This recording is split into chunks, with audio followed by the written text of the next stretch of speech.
እጅግ እጅግ ያሳዝናል። ስለ አንተ ቀኑን ሁሉ እንገደላለን፣ በአንተ ስላመን ዕለት ዕለት እንደሚታረዱ በጎች ሆን። ሮሜ 8 ቁጥር 36።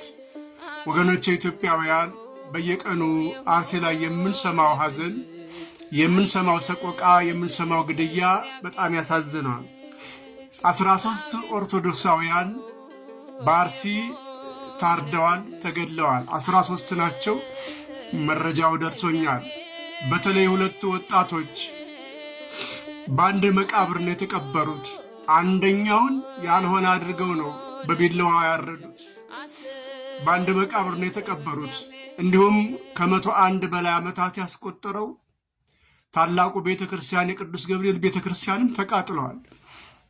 በጣም በርካታ ሰዎች ተፈናቅለዋል። ወገኖች በየጊዜው ዜና እየሰሙ መኖር ይገባል ይሆን? ወገኖች በጣም ነው ልብ የሚነካው። እግዚአብሔር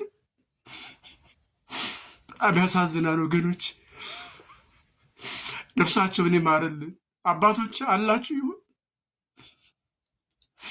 ምንድነው በየወሩ ላይ አርሲ ላይ እንደዚህ አይነት ግድያ? ወገኖች ክርስቲያኖች እንዲህ እየተመረጡ የሚታረዱበት የድህነት ጠላት ስለሆኑ ድህነትን አርቀው ስለኖሩ ምንድነው እኔ ያክል? ወገኖች